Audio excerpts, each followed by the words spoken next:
के इस कलयुग का है अंत निकट आया। संधि काल इन युगों युगों का अब समीप आया। साधना के महापर्व को साथ है लाया। नमस्कार। जगत गुरु भगवान श्री कृष्ण जी के चरणों में कृतज्ञतापूर्वक वंदन करता हूँ। सनातन संस्था एवं हिंदू जनजागृति समिति की ओर से धर्म संवाद के इस विशेष कार्यक्रम में मैं कार्तिक सालुंके आप सभी का हार्दिक स्वागत करता हूं। बंधुओं, हमने हमारी भारत की जो प्राचीन शिक्षा व्यवस्था है इसके बारे में इस धर्म संवाद के कार्यक्रम में कुछ जानकारी हमने समझ कर ली थी। इस आधुनिक शिक्षा व्यवस्था की तुलना में हमारी प्राचीन गुरुकुल शिक्षा पद्धति कितनी उच्च कोटि की थी ये हमने यहाँ पर समझ कर लिया। परंतु इस प्राचीन गुरुकुल शिक्षा पद्धति को किस प्रकार से इस्लामिक आक्रांताओं ने नष्ट किया, ये उनके अत्याचार कैसे हुए, उन्होंने किस प्रकार से हमारे ग्रंथ जला दिए, ये सभी जानकारी हमने समझ कर ली। इन इस्लामिक आक्रांताओं के उपरांत भारत में जब ब्रिटिशों का राज था उन्होंने हमारी जो शिक्षा व्यवस्था थी उनको किस प्रकार से कुचल दिया और समाप्त करने का प्रयास किया। इन ब्रिटिशों के अत्याचारों के उपरांत जब भारत को स्वतंत्रता मिली उसके उपरांत ये मैकॉले शिक्षा पद्धति हमारे ऊपर ये तथाकथित और नेहरू के समर्थक जो कम्युनिस्ट थे इन्होंने हम पर थोप दी थी। तो इस मैकॉले शिक्षा व्यवस्था के कारण हमारी आज के हम लोग देख रहे हैं, हमारे युवा देख रहे हैं किस प्रकार से हमारे धर्म से दूर चले गए हैं। तो हमारे जो भारत में जो शिक्षा विद्वान होके गए हैं, मनीषी होकर गए हैं, इन्होंने हमारी शिक्षा व्यवस्था की संकल्पना क्या की थी तो इसके बारे में हमने जानकर लिया। तो महर्षि अरविंद जी इन्होंने हमारी शिक्षा व्यवस्था के बारे में एक संकल्पना क्या की थी वो हमने यहाँ पर समझ के लिए। उनका शिक्षा का उद्देश्य क्या था, किस प्रकार की शिक्षा व्यवस्था वो भारत में लाना चाहते थे, तो वो हमने समझ कर लिया। आज के इस धर्म संवाद में भी हमारे जो भारत में जो मनीषी होकर गए हैं, शिक्षा विद्वत होकर गए हैं, इन्होंने शिक्षा के बारे में किस प्रकार से अपनी संकल्पना रखी है ये आज के धर्म संवाद के कार्यक्रम में हम समझ कर लेने वाले हैं। आज हमारे साथ हिंदू जनजागृति समिति के राष्ट्रीय मार्गदर्शक सद्गुरु डॉक्टर चारुदत्त पिंगले जी यहाँ पर उपस्थित हैं। नमस्कार सद्गुरु डॉक्टर पिंगले जी। नमस्कार कार्तिक जी। सद्गुरु डॉक्टर पिंगले जी, जिस प्रकार से आपने महर्षि अरविंद जी ने शिक्षा को दर्शन के रूप में व्यक्त किया है, तो उसी प्रकार स्वामी विवेकानंद जी ने भी शिक्षा के विषय में अनमोल मार्गदर्शन भी किया है। तो कृपया इसके बारे में भी आप हमारे दर्शकों को बताएं। स्वामी विवेकानंद यह एक अत्यंत सुपरिचित और विश्वविख्यात नाम है और उन्होंने उसी प्रकार से विश्व को दिशा देने वाला, केवल भारत को ही नहीं तो विश्व को दिशा देने वाला शिक्षा के संदर्भ में एक दिशा दर्शन उन्होंने किया है। शिक्षा के संदर्भ में एक महत्व की भूमिका भी उन्होंने रखी है। देश की उन्नति, चाहे फिर वह आर्थिक हो या आध्यात्मिक, उन सभी आयामों में स्वामी विवेकानंद जी शिक्षा की जो भूमिका है उसको ही केंद्रीय भूमिका मानते थे। अब भारत और पश्चिम के बीच में जो एक भौतिक अंतर दिखाई देता है, तो इस भौतिक अंतर के संदर्भ में वे कहते हैं कि वहाँ केवल शिक्षा शिक्षा शिक्षा, यूरोप के नगरों में घूम घूम कर और वहाँ के गरीबों में भी जो एक भौतिकता का एक साधन सुविधा दिख रही है, तो वे कहते हैं कि विद्या को देखकर ही, विद्या के कारण ही, शिक्षा के कारण ही उनमें यह बदलाव आया है। और फिर वे कहते कि हमारे देश के गरीबों की याद आती और मैं दुख लगता था और मैं आंसू बहाता था। तो यहाँ पर हमें यह समझने की बात है कि 1820 के आसपास जो भारत में 73% एक शिक्षा का दर था और मैकालो और अंग्रेज़ों ने जब भारतीय शिक्षा व्यवस्था को ध्वस्त करके ईसाईयत को बढ़ावा देना और अंग्रेजी सत्ता का जड़ भारत में जमाने के लिए जब भारत की प्राचीन पारंपरिक गुरुकुल पद्धति को ध्वस्त करके जो एक संघ समाज था, जात पात में बटा हुआ नहीं था, भाषा प्रांतों में नहीं बटा हुआ था, उसमें अंग्रेज़ों के डिवाइड एंड रूल के पॉलिसी के कारण और फिर अंग्रेज़ों ने जो भारत से लूट लेके गई, चाहे धन संपत्ति, जड़ जवाहर, हीरा, सोना चांदी से लेके तो कृषि उत्पाद से लेके तो हमारे खनिज, ये जो सब हमारे एक कीमती वस्तु यहाँ से उन्होंने लूट कर लेके जाना शुरू हुआ, तो भारत में एक गरीबी की लहर निर्माण होकर भारत में अशिक्षितता और गरीबी का दौर शुरू हुआ था। तो स्वामी विवेकानंद को जब ये भारत की गरीबी की याद आती है तो उन्हें अत्यंत दुख होता था और वो कहते थे कि मैं आंसू बहाता था। तो यह अंतर क्यों हुआ? तो उसका जवाब था शिक्षा। यानी अंग्रेज़ों ने जिस तरह से मातृभाषा में और स्व समाज के लिए उपयुक्त ऐसे शिक्षा बनाई थी, तो दूसरी तरफ अंग्रेज़ों ने भारत को स्वभाषा या स्व संस्कृति या स्व परंपरा की शिक्षा न देते हुए भारत के पारंपरिक शिक्षा व्यवस्था को ध्वस्त कर करके एक पाश्चात्य पद्धति की, जो अंग्रेज़ी माध्यम से मिलने वाली शिक्षा को लादा था, तो उसके बाद भारत में एक अशिक्षित होने का जो एक प्रमाण बढ़ गया था और उसके कारण एक गरीबी का भी प्रमाण बढ़ा था। तो यही विदेशी शिक्षा भारत के बर्बादी के लिए जिम्मेदार थी, तो वही स्वदेशी शिक्षा यूरोप और अमेरिका के लिए उत्कर्ष के लिए लागू थी। स्वामी विवेकानंद का विचार था कि उपयुक्त शिक्षा के माध्यम से व्यक्तित्व का विकास होना चाहिए और चरित्र की उन्नति भी होना चाहिए। सन 1900 में जब वे लॉस एंजलिस में थे या कैलिफोर्निया में गए थे, तो उसमें दिए गए व्याख्यानों में स्वामी जी यह एक बात सामने बार बार रख रहे थे कि हमारी सभी प्रकार की शिक्षाओं का उद्देश्य यह केवल मनुष्य को इस व्यक्तित्व के निर्माण हेतु ही होना चाहिए। परंतु इसके विपरीत वर्तमान शिक्षा पद्धति में हम केवल बाहर से किसी के व्यक्तिमत्व को पॉलिश करने का ही प्रयास कर रहे हैं। तो यहाँ पे यूरोप अमेरिका में घूमते समय विवेकानंद ने एक बात पर बड़ा प्रहार करते हुए कहा कि शिक्षा का मूल उद्देश्य व्यक्ति का व्यक्तित्व निर्माण होना चाहिए, और व्यक्तित्व ऐसा कि जो समाज, राष्ट्र या मानव या प्राणी मात्र के लिए पूरक होना चाहिए। परंतु वर्तमान शिक्षा जो व्यवस्था है वो केवल बाहरी पॉलिश करके व्यक्तिमत्व को चमका तो रही है। तो बाहर से देखा हुआ करके हम बहुत अच्छे good manners, good morning, good evening ऐसे बोलकर एक एटिकेट्स और मैनर की तो बात कर रही है, मगर उनके मन में जो एक काले गोरे जैसा भेद है या वंश भेद है, या जो एक गुलामी की प्रथा उस समय अमेरिका में प्रचलित थी, या अंग्रेज़ों ने भारत में आके जिस प्रकार से कॉलोनाइजेशन करके या विश्व के अनेक देशों में उन्होंने गुलाम बना के रखा था, तो बाह्य देखावा तो अच्छा था, मगर अंदर मन में जो एक साम्राज्यवादी मनोवृत्ति थी, एक लूट की मनोवृत्ति थी, काले गोरे के भेद करने वाले वंशवाद की जो मनोवृत्ति थी, तो उसका अप्रत्यक्ष स्वामी विवेकानंद जी इसके माध्यम से निषेध कर रहे थे। ये हमें ध्यान में आता है। वे कहते हैं कि शिक्षा के माध्यम से अगर किसी व्यक्ति के अंदर कोई व्यक्तित्व का निर्माण नहीं हो रहा, यानी भीतर कुछ सार न हो व्यक्तित्व के, तो बाहरी रंग चढ़ाने से क्या लाभ? यानी बाहरी पॉलिश करके जैसे जूता चमकाया जाता है और अंदर से वो पुराना होता है, फटा होता है, तो उस तरह से अंदर का व्यक्तिमत्व ही नहीं है और बाहर से उसको रंग चढ़ाने का प्रयास कर रहे हैं, तो इसका कोई लाभ नहीं मनुष्यत्व के लिए, वह बता रहे हैं। और शिक्षा का लक्ष्य अथवा उद्देश्य तो मनुष्य का विकास ही है, यह वो बार बार वहाँ पर दोहरा रहे थे।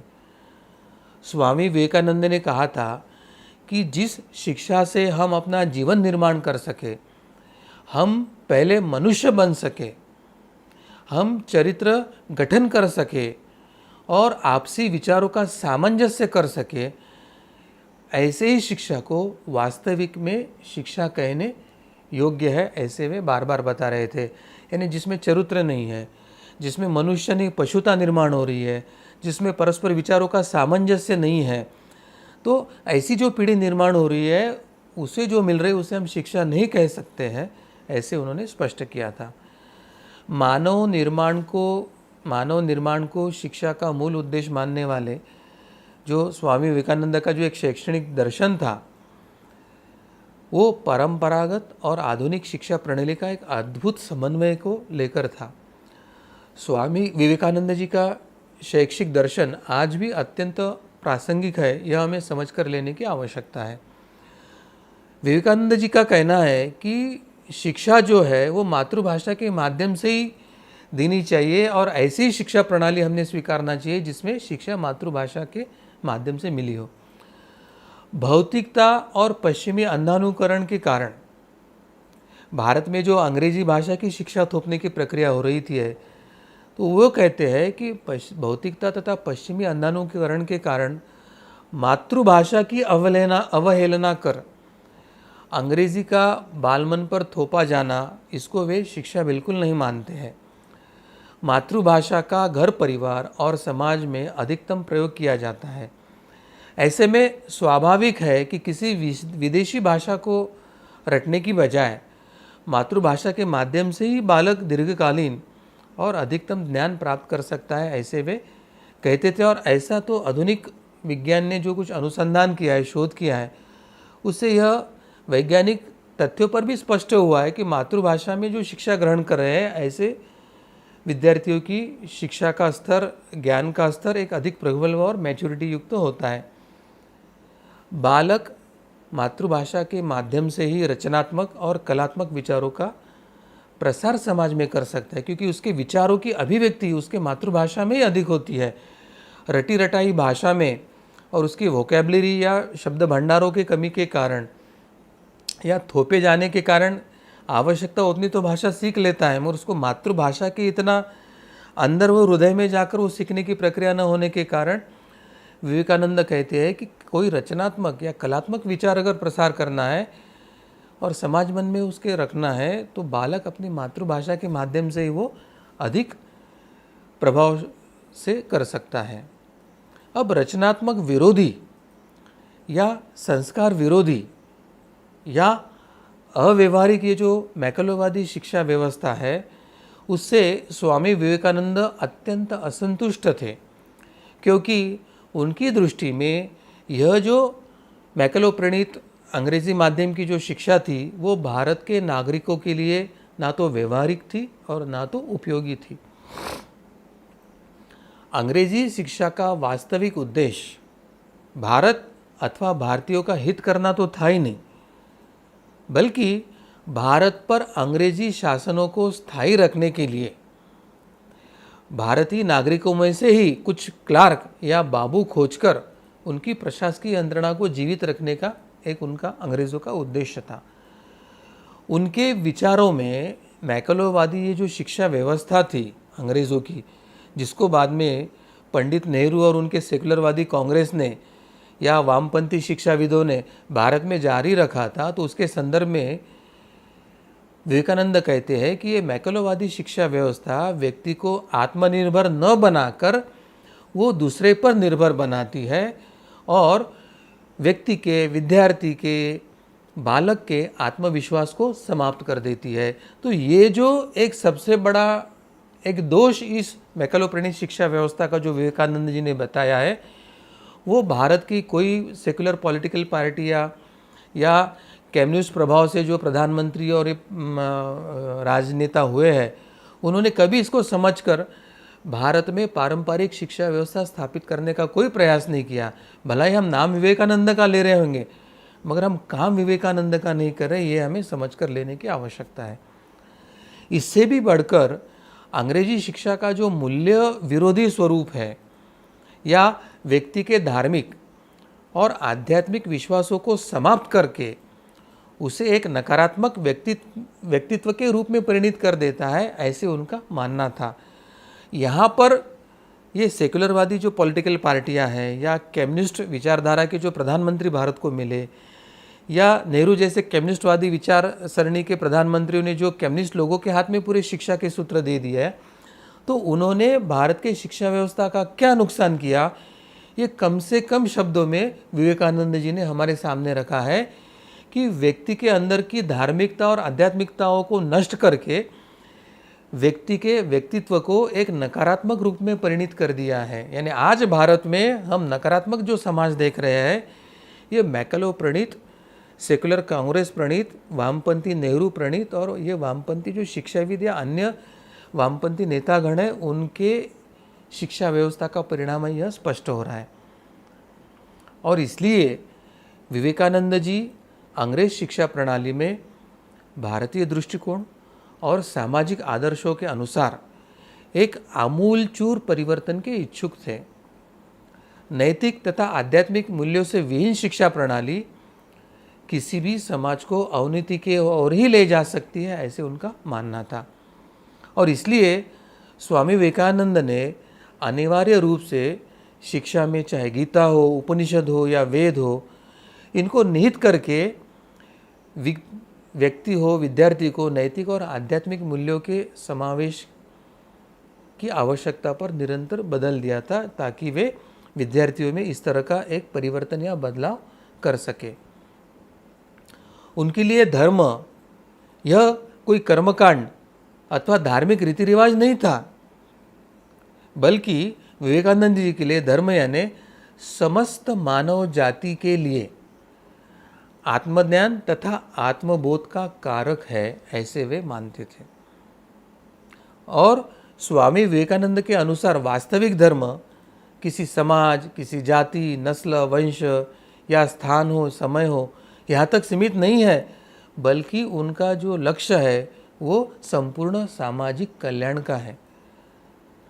स्वामी विवेकानंद के अनुसार नैतिकता और धर्म एक ही है और इन मूल्यों से ओतप्रोत शिक्षा ही विद्यार्थियों का सर्वांगीण विकास करने में सहायक हो सकती है। तो स्वामी विवेकानंद ने उनका जो शिक्षा दर्शन है वो अत्यंत स्पष्ट शब्दों में हमारे सामने रखा है, और उनके शिक्षा दर्शन के तुलना में वर्तमान जो मैक्लोप्रेटिक शिक्षा व्यवस्था भारत में चल रही है वो कैसे भारत का विध्वंस कर रही है वो हमें यहाँ पर स्पष्ट हो रहा है। स्वामी विवेकानंद ने केवल पुस्तकीय ज्ञान को बहुत बड़ा और कड़ा विरोध किया है। उनके अनुसार शिक्षा में जीवन के व्यवहारिक पक्ष की अवहेलना बिल्कुल नहीं होना चाहिए, तो व्यवहारिक पक्ष को उत्तम प्रतिनिधित्व शिक्षा में मिलना चाहिए। जीवन के व्यवहारिक पक्ष से स्वामी विवेकानंद का जो अभिप्राय है वो भौतिक समृद्धि अथवा धन संचय इतना ही नहीं था, तो उन्होंने व्यक्ति की जो प्राथमिक आवश्यकताएं हैं, अन्न, वस्त्र, निवारा, जल इत्यादि, इनकी नैसर्गिक संतुष्टि की ओर भी संकेत किया है। यानी व्यक्ति को केवल भूख और इतना नहीं था उनका, तो व्यक्ति की प्राथमिक आवश्यकताओं का भी उन्होंने यहाँ पर संकेत किया था। उन्होंने हमें कृत्रिमता पर और अंधविश्वास से रहित जीवन यापन करने की अनुमति दी है। स्वामी विवेकानंद ने संसार को शिक्षा का वास्तविक अर्थ यह कहकर बताया है कि शिक्षा मनुष्य में विद्यमान पूर्णता का प्रकाशन है। यानी मनुष्य में अव्यक्त पूर्णता अंदर है और शिक्षा के माध्यम से उस अव्यक्त पूर्णता को पूर्णता प्रकट करके उसका जो प्रकाशन करने की जो प्रक्रिया है उसे उन्होंने शिक्षा कहा है। उन्होंने एकाग्रता को ज्ञान प्राप्ति का साधन माना है। यानी अगर शिक्षा लेनी है, ज्ञान लेना है, तो मनुष्य में एकाग्रता की साध्य होनी चाहिए, एकाग्रता निर्माण होनी चाहिए। और इस एकाग्रता के लिए नैतिकता, आध्यात्मिकता और धर्म, यह सभी बातों की अत्यंत आवश्यकता है। एकाग्रता की शक्ति का विकास करने के लिए उन्होंने ब्रह्मचर्य की भी आवश्यकता कही है।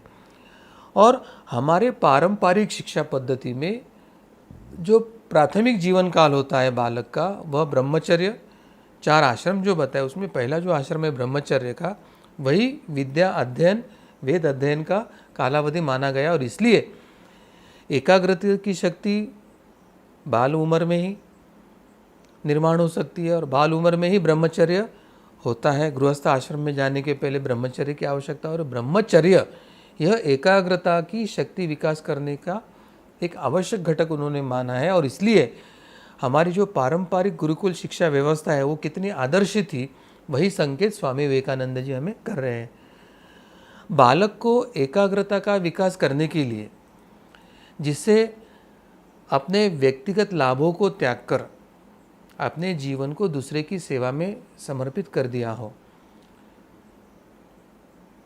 भारत की वर्तमान और भविष्य में आने वाली परिस्थितियों को ध्यान में रखते हुए हमें अपने जो वर्तमान शिक्षा प्रणाली में है वो महत्वपूर्ण परिवर्तन करने की अति आवश्यकता है, और हमें ऐसी वर्तमान शिक्षा की अवस्था है जो समय को अनुकूल हो, क्योंकि हमारी दुर्दशा का जो मूल कारण है यह हमारी वर्तमान नकारात्मक शिक्षा प्रणाली है। यह हमें समझकर ऐसी हमें नई शिक्षा प्रणाली की आवश्यकता है।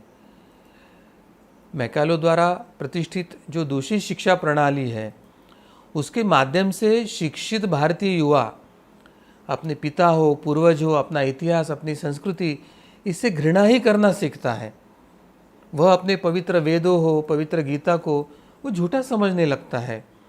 और इस प्रकार की शिक्षा प्रणाली के द्वारा तैयार हुआ जो युवा है वो अपने अतीत, अपनी संस्कृति पर गौरव करने के बदले वह उनसे केवल घृणा ही करना लगता है, और विदेशियों की नकल करने में वह गौरव की अनुभूति करता है। एक प्रकार से पाश्चात्य गुलामगिरी ही उसके मन में स्थापित होती है। तो इस शिक्षा प्रणाली के द्वारा व्यक्ति के व्यक्तित्व का निर्माण होने में कोई भी सहयोग प्राप्त हो नहीं रहा है। यह दुर्दशा मैकालो प्रणीत शिक्षा व्यवस्था के कारण हमारे भारतीय शिक्षा प्रणाली में हुई है, हमारे विद्यार्थियों की दुर्दशा हुई है।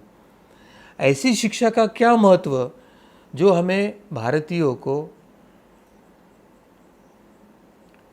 ऐसी शिक्षा का क्या महत्व जो हम भारतीयों को सदैव परतंत्रता का, दास्यता का ही मार्ग दिखाती है, जो हमारे गौरव है, स्वावलंबन एवं आत्मविश्वास है, उसकी क्षरण करती है, रक्षण नहीं करती।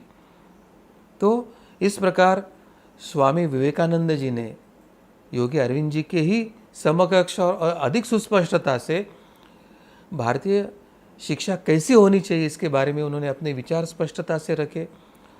वर्तमान मैकालो प्रणीत शिक्षा व्यवस्था कैसे भारत का, मनुष्य का, और इतना ही नहीं तो एक तरह से विश्व का ही कैसे नुकसान कर रही है, वह स्वामी विवेकानंद इन्होंने सुस्पष्टता से हमारे सामने रखा है। तो इसलिए आज हमें यह आमूलचूल जो परिवर्तन स्वामी विवेकानंद जी को अपेक्षित है वह करने के लिए एक नया अभियान छेड़ना आवश्यक है, ऐसे मुझे लगता है। कार्तिक जी। जी सद्गुरु डॉक्टर पिंगले जी, आपने यहाँ पर हमें जो स्वामी विवेकानंद जी के विचार बताए, तो इससे ये बात तो हमें सभी को ध्यान में आए कि स्वामी विवेकानंद जी का शिक्षा के बारे में क्या उनकी जानकारी वो हमें देना चाहते हैं कि ये हर एक व्यक्ति का व्यक्तित्व विकास हो और उन्हें जो शिक्षा मिले तो उन्हें अपनी मातृभाषा में ही शिक्षा मिलनी चाहिए। इस प्रकार से उनका आग्रह भी था, और वो इस प्रकार की शिक्षा व्यवस्था यहाँ पर उनकी संकल्पना थी कि भारत देश में हमारे युवाओं को ऐसी शिक्षा व्यवस्था मिलनी चाहिए, ऐसे स्वामी जी को लगता था। तो इसी शिक्षा व्यवस्था यदि हमें मिलती है तो हमारा उत्कर्ष भी होगा और इसके साथ हम राष्ट्र का अच्छे से निर्माण भी कर सकते हैं। तो ये उनकी शिक्षा के बारे में विचारधारा थी। तो मैं अगला प्रश्न सद्गुरु डॉक्टर पिंगले जी आपसे पूछना चाहता हूँ, स्वामी विवेकानंद जी ने शिक्षा के उद्देश्य के संदर्भ में भी क्या कहा है, ये भी आप हमारे दर्शकों को बताएं। कार्तिक जी, स्वामी विवेकानंद जी ने शिक्षा के उद्देश्यों के बारे में क्या बताया वह भी हम समझ लेंगे। स्वामी विवेकानंद कहते थे कि शिक्षा का मूल उद्देश्य तो मनुष्य के अंदर जो व्याप्त सुप्त जो शक्तियाँ हैं उनका प्रगटीकरण है। यानी मनुष्य के अंदर कुछ दिव्य और सुप्त शक्तियाँ होती हैं, और शिक्षा ऐसी हो कि उसके अंदर की ये सुप्त और दिव्य शक्तियों को जागृत करे, प्रकट करे और उसका व्यक्तिमत्व पूर्णता से विकसित हो, यह उनकी अपेक्षा थी। और आज यूरोपियन शिक्षा पद्धति के कारण केवल जानकारी, यानी जिसे हम इंफॉर्मेशन कह सकते हैं, उसी को शिक्षा या ज्ञान समझा जा रहा है। यह बड़ी विडंबना है शिक्षा के दृष्टि से, क्योंकि हमारी जो व्याख्या है सा विद्या सा विमुक्त है, यानी ऐसी विद्या जो हमें सब बंधनों से, सब संस्कारों से, सब पूर्वग्रहों से, सब ऊंच नीच और सब भेदों से नष्ट करके हमें एकत्व के अनुभव देती है, उसे हम विद्या कहते हैं। बंध मुक्त होने की प्रक्रिया को हम विद्या और ज्ञान कहते हैं। और आज यूरोपियन पद्धति के कारण ये जो जानकारी है, इन्फॉर्मेशन, उसी को ही शिक्षा या ज्ञान समझ में आना, यह मैकालो प्रणीत या आधुनिक भौतिक शिक्षा की मर्यादा है। यह हमें समझ कर लेने की आवश्यकता है। और इसके तुलना में हमारी जो पारंपरिक शिक्षा व्यवस्था थी उसका उद्देश्य कितना उच्च श्रेष्ठ था, यह भी हमें समझ के आता है। अध्यापन, यानी अध्यापन को आज क्या कि जो इन्फॉर्मेशन है, जो जानकारी है, वो विद्यार्थियों के मन में ठूस ठूस कर भरना, यानी इसको सिखाना, यानी अध्यापन, ऐसा आज समाज में शिक्षा के नाम पर एक प्रचलित हो रहा है। किंतु गुरुकुलों में क्या होता था, तो गुरुकुलों के आचार्य छात्रों के मन में पहले जिज्ञासा उत्पन्न करते थे। जिज्ञासा के कारण उनके अंदर छिपी हुई जो योग्यता है, उनके सुप्त संस्कार है, उनके अंदर की जो दिव्यता है, उनको वो बाहर निकाल कर उसे प्रकट करते थे। और इसलिए गुरुकुल में एक आदर्श अध्ययन परंपरा थी, और गुरुकुल यह एक आदर्श अध्ययन परंपरा है, यह हमें सबसे पहले समझ कर लेने की आवश्यकता है। यानी जिस प्रकार आपने कोई चकमक देखा होगा ना, जिस प्रकार चकमक के जो पत्थर के टुकड़े हैं, तो उन चकमक के पत्थर के टुकड़ों में अग्नि तो निहित ही होता है। उसी प्रकार मनुष्य के मन में जो स्वस्वरूप का ज्ञान है, आत्मज्ञान है, वह तो निहित ही रहता है।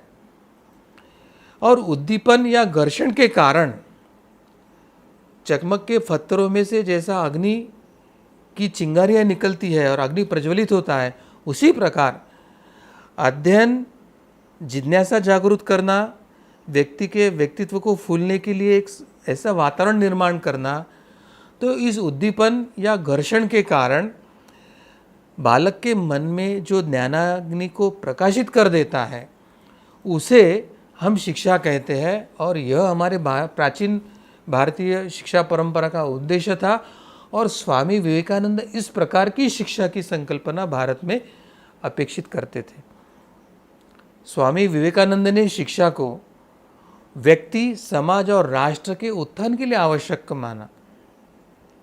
यानी शिक्षा का उद्देश्य केवल व्यक्ति का व्यक्तिमत्व नहीं था, या समाज सुधार नहीं था, या राष्ट्र निर्माण नहीं था, तो व्यक्ति, समाज और राष्ट्र तीनों के उत्थान का माध्यम उन्होंने शिक्षा को माना था। यह हमें समझ कर लेने की आवश्यकता है। उन्होंने हर समस्या का निदान शिक्षा को बताया, मगर ये वर्तमान भौतिक, आधुनिक या मैकालोप्रणीत या पाश्चात्य शिक्षा को नहीं माना। उन्होंने हर समस्या का निदान हमारे प्राचीन पारंपरिक शिक्षा को माना है, जिसमें आदि भौतिक, आदि दैविक और आदि आध्यात्मिक जो पहलू में व्यक्ति का व्यक्तिमत्व का विकास होता है, उसके संदर्भ में उन्होंने बताया है। शिक्षा के उद्देश्यों का विवेचन करते हुए स्वामी विवेकानंद लिखते हैं, जो शिक्षा प्रणाली जनसाधारण को जीवन संघर्ष जूझने की क्षमता प्रदान करने में सहायक नहीं होती, जो शिक्षा मनुष्य के नैतिक बल का या उसकी सेवा वृत्ति का या उसमें सिंह के समान साहस का विकास नहीं कर सकती, वह भी क्या शिक्षा के नाम में योग्य है। तो स्वामी विवेकानंद ने जो शिक्षा के अन्य महत्वपूर्ण उद्देश्य बताए, वह भी हम समझ कर लेंगे। सबसे पहला जो उद्देश्य उन्होंने बताया कि अंतर्निहित पूर्णता की अभिव्यक्ति, यानी शिक्षा का जो महत्वपूर्ण उद्देश्य है, मानव में जो निहित पूर्णता का विकास करना है।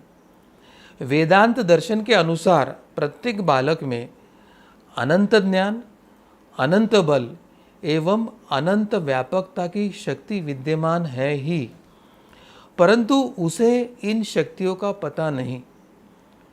शिक्षा का उद्देश्य इन शक्तियों के बारे में छात्रों को जानकारी देना तथा प्रत्येक विद्यार्थी में अंतर्निहित शक्तियों को उत्तरोत्तर विकास करना, यह है, यह एक उन्होंने उद्देश्य बताया है। स्वामी विवेकानंद ने जो शिक्षा का दूसरा उद्देश्य बताया है, वह मानव निर्माण करना। स्वामी विवेकानंद ने शिक्षा के प्रमुख उद्देश्य मानव का निर्माण करना यह बताया है। वे कहते हैं कि शिक्षा द्वारा मनुष्य का निर्माण किया जाता है। समस्त अध्ययनों का अंतिम लक्ष्य मनुष्य का या मनुष्यत्व का विकास करना है। जिस अध्ययन द्वारा मनुष्य की संकल्प शक्ति का प्रवाह संयमित होकर प्रभाव उत्पादक बन सके, उसी का नाम शिक्षा है, ऐसे वे कहते हैं। यानी इसमें वे कह रहे हैं कि वर्तमान युग में हम जन्म तो मनुष्य नहीं मिले थे और हमें देह तो मनुष्य का मिलता है, मगर हमारे मन में इतनी विकृतियाँ है, इतनी दोष है, इतने अहंकार है, तो मनुष्य मनुष्य न रहकर एक पशुत्व मनुष्य में जागृत होता है। और मनुष्य से पशुत्व नष्ट करके पहले मनुष्य को मनुष्यत्व का विकास करना, यह एक शिक्षा का पहला ध्येय है, ऐसे स्वामी विवेकानंद ने हमें बताया है। तीसरी बात जो स्वामी विवेकानंद कहते हैं कि वह हमारी शारीरिक पूर्णता के संदर्भ में, विवेकानंद के अनुसार मानव तभी पूर्णता प्राप्त कर सकता है जब उसका शरीर भी स्वस्थ हो। शारीरिक दुर्बलता पूर्णता के लक्ष्य में प्राप्त करने में बड़ी बाधक तत्व है। वे युवकों को संबोधित करते हुए कहते हैं कि सबसे पहले हमारे युवकों को सबल बनाना चाहिए। यदि तुम्हारा शरीर स्वस्थ है, अपने पैरों पर दृढ़तापूर्वक आप खड़े हो सकते हो, तो तुम उपनिषदों और आत्मा की महत्ता को अधिक अच्छे से समझ सकते हो। तो इस प्रकार का एक शरीर के संबंध में भी उन्होंने एक दर्शन हमारे सामने रखा है कि शरीर की सुदृढ़ता, आज भारतीय शिक्षा व्यवस्था में शारीरिक शिक्षा या शक्ति की सैनिकी शिक्षा देकर एक शारीरिक सुदृढ़ता के तरफ समाज को लेके जाने की आवश्यकता थी, मगर वर्तमान मैकलो प्रणीत जो शिक्षा व्यवस्था है, उन्होंने इसके तरफ दुर्लक्षित करके केवल एक इन्फॉर्मेशन या जानकारी को ही एक माध्यम बनाकर शिक्षा को उन्होंने प्रचलित किया है, और ये भारत की हानि कर रहा है। स्वामी विवेकानंद जी ने चौथा जो उद्देश्य हमारे सामने रखा था शिक्षा का, उसमें है चरित्र का निर्माण। स्वामी विवेकानंद उसी शिक्षा को शिक्षा मानते थे जो विद्यार्थियों में चरित्रवान स्त्री पुरुष की एक नई पीढ़ी निर्माण कर सके। उनके अनुसार सबल राष्ट्र के निर्माण हेतु नागरिक का चारित्रवान होना आवश्यक है। यानी देह बल को सबलता उन्होंने नहीं माना है, तो चारित्रवान अधिक सबल देह के नागरिकों के समूह को उन्होंने चारित्रवान राष्ट्र का निर्माण का नींव करके बताया है। वे कहते हैं कि आज हमें जिसकी वास्तविक अपेक्षा और आवश्यकता है वह चारित्रवान स्त्री पुरुषों की है। किसी भी राष्ट्र का विकास और उसकी सुरक्षा उसके चारित्रवान नागरिकों पर ही निर्भर होती है। अतः विद्यार्थियों में उच्च चरित्र का निर्माण, यही शिक्षा का एक महत्वपूर्ण कार्य है, ऐसे उन्होंने विशद किया है। और सबसे महत्व का जो एक शिक्षा का उद्देश्य उन्होंने हमारे सामने रखा है कि जीवन संघर्ष की तैयारी। शिक्षा विद्यार्थी को भावी जीवन के लिए तैयार करती है, और जीवन में अनुकूल और प्रतिकूल प्रसंग तो आते ही है। अनुकूलता में तो सामान्यतः विद्यार्थी तैर जाना संभव होता है, परंतु प्रतिकूलता में उसकी कड़ी परीक्षाएं होती है। विवेकानंद की दृष्टि में ऐसे प्रतिकूल परिस्थिति के साथ जीवन संघर्ष की तैयारी के लिए तकनीकी एवं विज्ञान की भी शिक्षा की आवश्यकता है। विद्यार्थियों की मनोबल, आत्मबल बढ़ने की भी आवश्यकता है, ऐसे वे कहते हैं। वे आगे कहते हैं कि आज की यह जो उच्च शिक्षा अगर बंद हो जाए तो इससे क्या बनता, क्या बिगड़ता है। यह अधिक अच्छा होगा कि यदि लोगों को थोड़ी तकनीकी शिक्षा मिल जाए, जिससे वे नौकरी की खोज में इधर उधर भटकने के बदले किसी काम में लग सके और अपने जीवन यापन के लिए कुछ अर्थार्जन कर सके, और अपने जीवन के संघर्ष के लिए वो कुछ अपनी पहल कर सके। ऐसी परिस्थिति में संघर्ष करने के लिए विद्यार्थी निर्माण हो, ऐसा उनका कहना था। अगला जो महत्व का शिक्षा का उद्देश्य उन्होंने रखा था कि राष्ट्रीयता की भावना का विकास। विवेकानंद भारत की दुर्दशा से अत्यंत मर्माहत थे, अत्यंत व्यथित थे। वे एक ऐसी शिक्षा व्यवस्था का विकास करना चाहते थे जो भारतीय विद्यार्थियों में राष्ट्रीयता की भावना का विकास करे, क्योंकि ये मैकलो प्रणीत जो शिक्षा व्यवस्था थी, ये जो साम्यवादों से प्रभावित शिक्षा व्यवस्था थी, या ये सेक्युलर पंथियों की जो शिक्षा व्यवस्था है, वह राष्ट्रीयता का विकास करने के बजाय पाश्चात्यों की गुलामगिरी, अंग्रेज़ों की गुलामगिरी की मानसिकता निर्माण करने में लगने के कारण स्वामी विवेकानंद को जो अपेक्षित था वो पारंपरिक प्राचीन हमारी शिक्षा व्यवस्था के माध्यम से हमारे भारत के लिए हमारे स्वधर्म स्वराष्ट्र के लिए राष्ट्रीयता का विकास करने वाली, भावना का विकास करने वाली शिक्षा प्रणाली की उन्हें एक अपेक्षा थी। वे कहते थे, हे वीर, साहस का अवलंबन करो, गर्व से कहो मैं भारतवासी हूँ और प्रत्येक भारतवासी मेरा भाई है। तुम चिल्लाकर कहो कि मूर्ख भारतवासी, ब्राह्मण भारतवासी, चांडाल भारतवासी, जो कोई है वो सभी मेरे भाई ही है, क्योंकि वो भारतीय है। भारत के दीन दुखियों के साथ एक होकर हमें गर्व से पुकार कर कहो, प्रत्येक भारतवासी मेरा भाई है, भारतवासी मेरे प्राण है, भारत के देवी देवता मेरे ईश्वर है, भारत का समाज मेरे बचपन का झूला है, जवानी की फुलवारी और बुढ़ापे की काशी है। और इस प्रकार शिक्षा के माध्यम से विवेकानंद भारतीयों के मध्य एक राष्ट्र के प्रति पूर्ण समर्पण की भावना का विकास करना चाहते थे, एक संपूर्ण राष्ट्रीयता की भावना का विकास करना चाहते थे।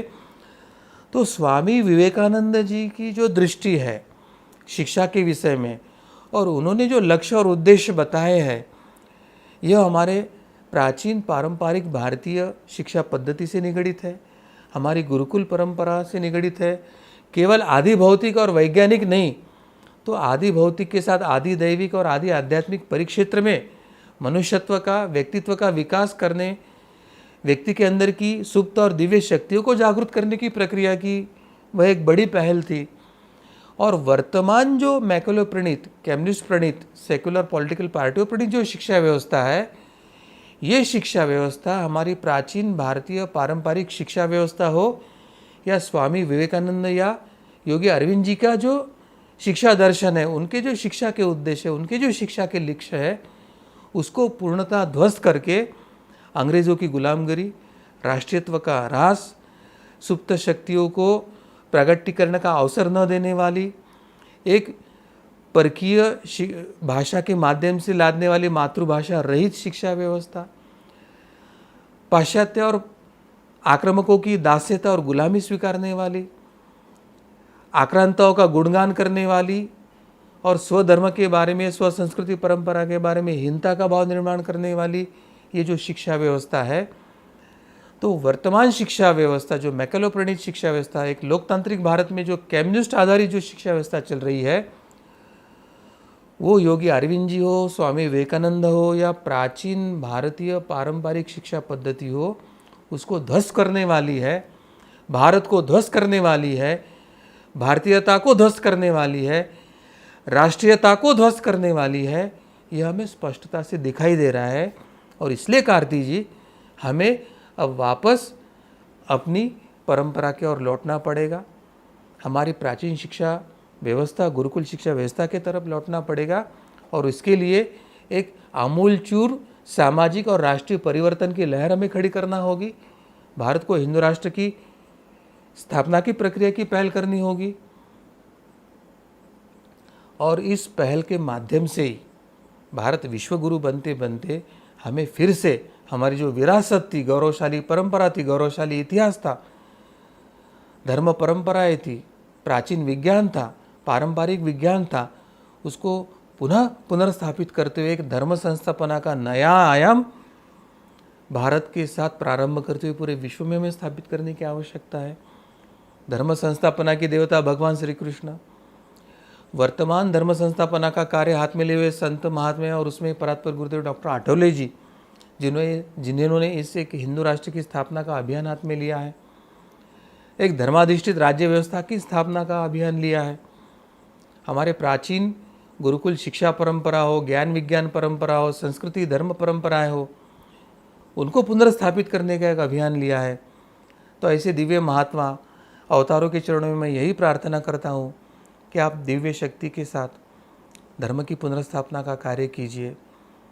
उसमें हम सभी धर्मनिष्ठ, राष्ट्रनिष्ठ, हिंदुत्वनिष्ठों को सहभागी करके आप हमारा उद्धार करते करते भारत को हिंदू राष्ट्र बने, ऐसी कृपा हम पर कीजिए। यही प्रार्थना के साथ मैं अपने वाणी को गुरु चरणों में विराम देता हूँ। आप सभी के चरणों में मेरा प्रणाम, नमस्कार। जी सद्गुरु डॉक्टर पिंगले जी, आपने हमें स्वामी विवेकानंद जी के शिक्षा के बारे में, उद्देश्य के बारे में यहाँ पर हमें जानकारी दी। तो हम सभी को ये ध्यान में आया होगा, स्वामी जी एक अच्छे चरित्र का व्यक्ति का निर्माण हो, इस प्रकार से वो चाहते थे, और ये केवल हमारी शिक्षा व्यवस्था के कारण ही ये संभव होने वाला है, ये उन्हें पता था। तो इस प्रकार की शिक्षा व्यवस्था हम सभी को मिले, हमारे जीवन में हम सभी को संघर्ष की तैयारी हमसे हो सकती है, और ये संघर्ष की तैयारी केवल हमारी शिक्षा व्यवस्था से ही निर्माण हो सकती है। ये उन्होंने हमें यहाँ पर जानकारी दी थी।